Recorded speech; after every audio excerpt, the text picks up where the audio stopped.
Assalamualaikum warahmatullahi wabarakatuh, teman-teman kelas 2 Mekah dan Madinah. Hari ini kita akan belajar subtema 4 bersama Bu Alfi dan Bu Uci. Nah, untuk pembelajaran yang pertama yaitu muatan pelajaran matematika. Silahkan disimak ya.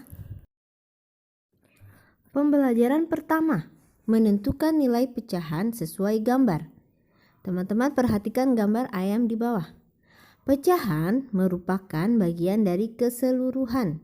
Misalnya saat menyatakan pecahan dari sekumpulan benda, seperti contohnya berikut ini. Nah, di sini ada 2 ayam. 1 ayam merupakan bagian dari 2 ayam.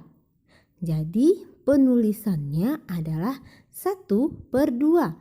1 di sini adalah jumlah 1 ayam. Sedangkan 2 di bawah itu adalah jumlah keseluruhan ayam. Ayamnya kan ada 2. Nah, yang ditanya hanya 1. Jadi 1/2. Contoh berikutnya yaitu pecahan juga dapat digunakan untuk menyatakan bagian dari gambar yang diarsir. Sudah tahu kan diarsir itu apa? Diarsir bisa juga diwarnai atau digaris menggunakan pensil. Nah, teman-teman sudah belajar kemarin bagian yang diarsir. Dilihat pada gambar yang pertama yaitu kotak atau persegi. Dibagi menjadi 4 bagian. 1 bagian diarsir. Jadi penulisannya adalah 1/4. Begitupun dengan gambar yang kedua. Gambar berupa lingkaran. Dia dibagi menjadi 3 bagian. Salah satunya diarsir. Jadi penulisannya adalah 1/3. Bagian yang diarsir adalah 1 bagian dari 3 bagian yang digaris. Nah, 1/3. Gambar yang ketiga yaitu lingkaran. Dia dibagi menjadi 2 bagian. Salah satu bagiannya diarsir. Jadi penulisannya adalah 1/2. 1 menunjukkan bagian yang diarsir, sedangkan 2 adalah bagian dari keseluruhan. Lalu contoh berikutnya. Ini di pembelajaran 3 dan 4. Menyatakan pecahan dari sekelompok benda. Perhatikan contoh berikut. Dilihat gambarnya ya. Ibu membeli 6 donat. Lalu diletakkan di piring masing-masing setengah bagian. 6 donat masing-masing setengah bagian. Nah, teman-teman bisa caranya dengan 6 dibagi 2. Jadi 1 piring terdapat 3 donat. Nah, bukan 1/3 tulisannya ya, tapi 1/2. Kenapa 1/2? Karena dia dibagi menjadi setengah bagian. Diperhatikan kalimatnya, bukan donatnya. Donatnya berjumlah 3. Karena 6 dibagi 2 sama dengan 3. Contoh lagi yaitu wortel. Nah, di sini ada 1 bagian wortel terdiri dari 6 buah wortel. 1 bagian mungkin bisa juga dimaksud dengan 1 kantong wortel, di mana di dalamnya ada 6 buah wortel. Nah, wortel-wortel tersebut dibagi menjadi 1/3 bagian. Jadi teman-teman biar lebih gampang hitungnya, 6 buah wortel dibagi 3. Jadi 1/3 bagian wortel ada 2 buah wortel. Setiap 1/3 bagian terdapat 2 buah wortel. Dari mana 2 buah wortel? Dari 6 buah wortel dibagi menjadi 3. Karena yang diminta adalah 1/3 bagian. Jika 1/2 berarti 6 dibagi 2. Jika ini 1/3 maka selanjutnya yaitu 1/4 bagian. Jadi 1 bagian wortel atau 1 kantong wortel terdiri dari 8 buah wortel. 1 bagian wortel terdiri dari 8 buah. Yang diminta berapa 1/4 bagian wortel? Jadi teman-teman caranya 8 buah wortel dibagi menjadi 4. Berapa masing-masing berarti 1/4 bagiannya? Yaitu 2 buah wortel. Ingat 8 dibagi 4. Menjadi 2 buah wortel. 1/4 bagian wortel yaitu 2 buah wortel. Contoh berikutnya, nah ini juga mirip-mirip seperti wortel yang tadi ya, dan donat. Nah, satu kelas dibagi menjadi 2 kelompok. Satu kelas terdiri dari 24 siswa. Bagaimana agar menjadi 2 kelompok? Jadi 24 dibagi 2 sama dengan 12. Yang ditanya tadi adalah setengah bagian dari siswa tersebut. Jadi 24 dibagi 2. Jika yang ditanyakan adalah 1/3 bagiannya, jadi 24 dibagi 3. 24 siswa dibagi menjadi 3 kelompok. Jika 1/4 berarti dibagi 4. Dan begitu seterusnya. Nah, ini dia contoh jika 24 siswa tadi dibagi menjadi 1/3 bagian atau dibagi menjadi 3 kelompok.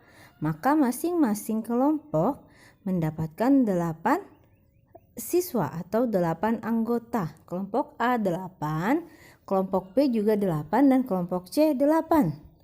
Berbeda jika setengah bagian. Oke. Lalu bagaimana jika 1/4? Nah, ini dia jika 1/4 bagian atau jika jumlah siswa yang tadi keseluruhan senilai 24 siswa dibagi menjadi 1/4 bagian, maka setiap kelompok mendapatkan 6 siswa. 24 dibagi 4. Teman-teman, ke pembelajaran 6 kita menyelesaikan soal cerita tentang pecahan. Contohnya, Paman memiliki 8 ekor ayam. Setengah bagian dari ayam milik Paman merupakan ayam jantan. Berapa ekor jumlah ayam jantan milik Paman? Ada yang sudah bisa jawab? Paman punya 8 ekor. Setengah bagiannya adalah ayam jantan. Berarti berapa ayam jantannya? Kita lihat ya caranya. Ini dia caranya. Nah, tadi katanya Paman punya 8 ekor ayam. Lalu setengah bagiannya adalah ayam jantan. Nah, setengah bagian. Jadi 8 dibagi 2. 8 dibagi 2. Jadi ayam jantannya berjumlah 4 ekor. Begitupun dengan ayam betinanya berjumlah 4 ekor. Dari 8 ekor ayam, setengah bagian adalah ayam jantan, setengahnya lagi adalah ayam betina. Jadi 4 ayam jantan, 4 ayam betina. Kita ke pembelajaran selanjutnya yaitu bahasa Indonesia. Tetap di subtema 4, kebersamaan di tempat wisata. Nah, teman-teman, kita akan membicarakan atau mempelajari tentang fabel. Apa sih fabel? Kita sudah belajar dari subtema 1 ya tentang fabel, yaitu cerita tentang hewan-hewan. Nah, biar teman-teman lebih paham, kita lanjut ke gambar berikutnya. Kita mulai dari ciri-ciri fabel di pembelajaran pertama, yaitu yang pertama, cerita dalam fabel merupakan cerita fiksi atau cerita karangan penulis. Jadi ceritanya itu cerita yang dibuat sendiri, bukan cerita yang berdasarkan kenyataan. Yang kedua, tokoh yang ada dalam fabel adalah hewan. Hewan apa saja? Bisa monyet, buaya, gajah, lebah, dan sebagainya. Hewan dalam fabel biasanya memiliki sifat atau watak seperti manusia. Karena ceritanya bukan cerita yang nyata atau ceritanya hanya dibuat-buat, maka biasanya hewan-hewan yang ada dalam cerita fabel memiliki sifat atau watak seperti manusia. Jadi dia bisa berjalan, dia bisa makan, dia bisa ngobrol juga. Di dalam ceritanya dia bisa melakukan sesuatu yang bisa dilakukan juga oleh manusia, dan melakukan sesuatu yang tidak mungkin dilakukan oleh hewan, seperti bernyanyi bisa dia. Padahal dalam kenyataannya dia tidak bisa melakukan apa-apa. Sebuah cerita ada namanya kata sapaan, begitupun dalam fabel. Nah, kita lihat apa sih kata sapaan itu. Kata sapaan dalam fabel, kata sapaan adalah kata yang digunakan untuk menyapa atau menegur seseorang saat berbicara. Dalam sebuah fabel, kata sapaan dijumpai pada kalimat yang diucapkan oleh tokoh. Tokoh di sini maksudnya adalah misalkan cerita tentang monyet dan gajah. Nah, tokohnya berarti gajah dan monyet. Kita lihat contohnya ya. Kata sapaan digunakan agar kalimat yang diucapkan terdengar lebih santun saat kita berbicara, jadi terdengar lebih enak. Jadi kata sapaan ada beragam bentuk, antara lain nama, kedudukan dalam keluarga, gelar, atau jenis pekerjaan seseorang. Misalkan, Assalamualaikum Bu Guru. Nah, Bu Guru di sini adalah kata sapaan yang menunjukkan gelarnya kalau dia adalah seorang guru, atau jenis pekerjaannya kalau dia adalah seorang guru. Kalau kedudukan dalam keluarga, kita bertemu dengan ayah dan ibu setiap hari, tapi kita tetap menyapa dengan sapaan, misalkan Assalamualaikum Ibu. Ibu masak apa? Nah, ibu di sini adalah merupakan kata sapaan yang kita sebutkan untuk keluarga kita. Kata sapaan dapat diucapkan dengan menyingkat nama tokoh dalam cerita. Kata sapaan juga dapat digunakan untuk menunjukkan keakraban dalam cerita. Biasanya terdapat pada bagian percakapan atau dialog, misalkan kalau gajah dan monyet, si gajah nyapa monyet, jadi dia bilang, "Hai Nyet, apa kabar?" Nah, Nyet itu adalah kata sapaan dari gajah. Contoh lain yaitu tupai bertanya kepada lebah, "Sedang apa kamu di rumahku, lebah?" Lebah adalah kata sapaan yang digunakan oleh tupai. Nah, sama seperti contoh di bawahnya ya, yang bercetak tebal adalah merupakan contoh kata sapaan. Tokoh-tokoh yang terdapat dalam gambar yaitu ada rusa dan kera. Nah, peristiwa yang terjadi adalah seekor kera terjatuh saat bergelantungan di atas pohon. Ungkapan yang mengandung kata sapaan yaitu makanya rusa. Makanya lain kali hati-hati kera, kata rusa. Kera merupakan kata sapaan dari rusa. Sekarang kita belajar seni budaya dan prakarya. Tema itu membuat hiasan dari bahan alam, contohnya dari tanah liat. Nih, dilihat contoh ada gambar mobil-mobilan dari tanah liat. Tanah liat dibuat menjadi karya 3 dimensi seperti keramik, patung, dan juga gerabah. Ini dia yang biasa kita ketemui di pasar, atau ada gerabah, ada celengan atau patung. Nah, selain tanah liat ada juga daun kering yang bisa digunakan atau dimanfaatkan sebagai hiasan yang dari alam. Berikut contoh hiasan dari daun kering. Kebersihan dapat terjaga dengan memanfaatkan hiasan dari daun kering tersebut. Nah, kita tinggal mengambil daun kering lalu ditempelkan di bingkai yang sudah kita. Sekarang kita ke PPKN. Kebersamaan wisata. Nah, ini dia, Indonesia kaya akan tempat wisata. Ada wisata alam dan wisata buatan. Contohnya bisa teman-teman baca di sini ya.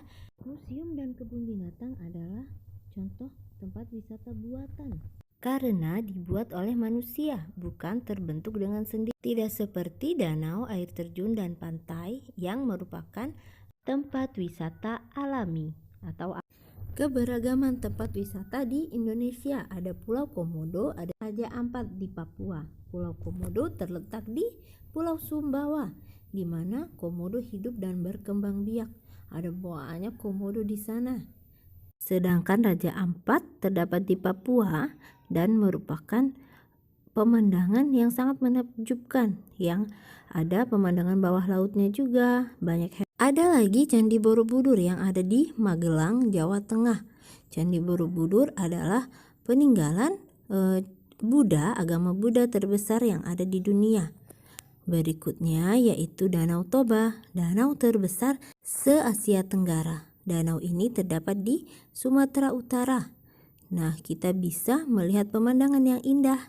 Ini adalah wisata alam yang ada di Indonesia. Baiklah teman-teman, sampai di sini dulu. Assalamualaikum warahmatullahi wabarakatuh.